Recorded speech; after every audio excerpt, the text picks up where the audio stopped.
ಎಲ್ಲರೂ ನಮಸ್ಕಾರ. ನೀವು ನೋಡ್ತೀರಾ ರೊಕ್ಕಾಟೆಕ್ ಯೂಟ್ಯೂಬ್ ಚಾನಲ್. ನಾನು ಮನಾದ ನೆಕ್ಸ್ಟ್ ಇವತ್ತಿನ ವಿಡಿಯೋದಲ್ಲಿ SSLC ಪರೀಕ್ಷೆ 3ರ ರಿಸಲ್ಟ್ ಯಾವಾಗ ಬರುತ್ತೆ ಎನ್ನುವ ಮಾಹಿತಿಯನ್ನು ನಾನು ನಿಮಗೆ ತಿಳಿಸ್ಕೊಡ್ತಿದ್ದೀನಿ. ಸ್ನೇಹಿತರೆ, ಈಗಾಗಲೇ SSLC ಎಕ್ಸಾಮ್ ಮುಗಿದಿದೆ.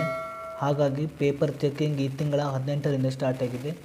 ನಿಮಗೆಲ್ಲ ಗೊತ್ತಿದೆ ಸ್ನೇಹಿತರೆ, ಈ ಒಂದು ಪೇಪರ್ ಚೆಕಿಂಗ್ ಆದಷ್ಟು ಬೇಗನೆ ಮುಗಿಯುತ್ತೆ. ಯಾಕಂದರೆ ಇಲ್ಲಿ ಎಲ್ಲರೂ ಕೂಡ ಎಲ್ಲ ವಿದ್ಯಾರ್ಥಿಗಳು ಕೂಡ 2ರಿಂದ 3 ಎಕ್ಸಾಮ್ ಅಥವಾ 1 ಎಕ್ಸಾಮ್ ಈ ರೀತಿ ಎಕ್ಸಾಮನ್ನು ಬರೆದಿರ್ತಾರೆ.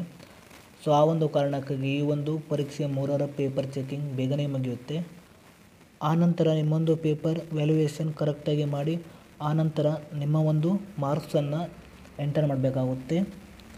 ಮಾರ್ಕ್ಸ್ ಎಂಟ್ರಿ ಆದ ನಂತರ ನಿಮ್ಮೊಂದು ರಿಸಲ್ಟನ್ನು ಇಲ್ಲಿ ಡಿಕ್ಲೇರ್ ಮಾಡ್ತಾರೆ. ಸೊ ಈ ಒಂದು ಪ್ರೊಸೆಸ್ ನಡೆಯುತ್ತೆ. 1 ವಾರ ಆದರೂ ಟೈಮ್ ತಗೊಳ್ಳುತ್ತೆ. ಯಾವುದೇ ಕಾರಣಕ್ಕೂ ಇವತ್ತು ಅಥವಾ ನಾಳೆ ನಾಡ್ದು ರಿಸಲ್ಟ್ ಬರುವ ಚಾನ್ಸ್ ಇಲ್ಲ. ಈ ಒಂದು ತಿಂಗಳ ಅಂದರೆ ಜುಲೈ ತಿಂಗಳ 25ರ ನಂತರ ರಿಸಲ್ಟ್ ಬರಬಹುದು. ಇಲ್ಲ ಈ ಒಂದು ತಿಂಗಳ ಕೊನೆಯ ವೀಕ್ನಲ್ಲೂ ಕೂಡ ರಿಸಲ್ಟ್ ಪಕ್ಕ ಬಂದೇ ಬರುತ್ತೆ. ಸೊ ಅದೇ ರೀತಿ ಈ ಒಂದು ರಿಸಲ್ಟ್ 25ರ ಮೇಲೆ ಬರಬಹುದು. ಅದೇ ರೀತಿ ಕರ್ನಾಟಕ ಬೋರ್ಡ್ ಕಡೆಯಿಂದ ಯಾವುದೇ ರೀತಿ ನೋಟಿಸ್ ಬಂದಿಲ್ಲ. ಸೊ ಈ ಒಂದು ರಿಸಲ್ಟ್ ಬರುತ್ತೆ ಅಂತ.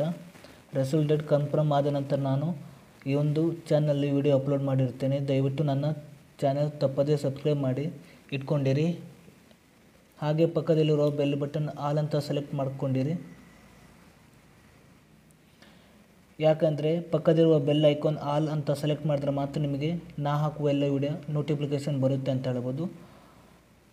ನಾನು ನಿಮಗೆ ಕನ್ಫರ್ಮೇಷನ್ ಡೇಟ್ನ SSLC ಪರೀಕ್ಷೆ 3ರ ಕನ್ಫರ್ಮೇಷನ್ ಡೇಟ್ನ ವಿಡಿಯೋ ಮಾಡಿ ಅಪ್ಲೋಡ್ ಮಾಡುತ್ತೇನೆ. ಹಾಗಾಗಿ ನಿಮಗೆ ನೋಟಿಫಿಕೇಷನ್ ಮೂಲಕ ಬರುತ್ತೆ. ಎಲ್ಲರೂ ಕೂಡ ನನ್ನೊಂದು ಯೂಟ್ಯೂಬ್ ಚಾನಲ್ನ ಸಬ್ಸ್ಕ್ರೈಬ್ ಮಾಡಿ ಹಾಗೂ ಪಕ್ಕದಿರುವ ಬೆಲ್ ಐಕಾನ್ನ ಆಲ್ ಮೇಲೆ ಸೆಲೆಕ್ಟ್ ಮಾಡಿ. ಅದೇ ರೀತಿ ಎಲ್ಲ ವಿದ್ಯಾರ್ಥಿಗಳಿಗೂ ಆಲ್ ದ ಬೆಸ್ಟ್ ಹೇಳ್ತಿದ್ದೇನೆ. ಅದೇ ರೀತಿ ನಿಮ್ಮ SSLC ಪರೀಕ್ಷೆ ಯಾರೆಲ್ಲ ಬರೆದಿದ್ದಾರೋ ಸೊ ಅವರಿಗೆಲ್ಲರಿಗೂ ಈ ಒಂದು ವಿಡಿಯೋನ ಶೇರ್ ಮಾಡಿ.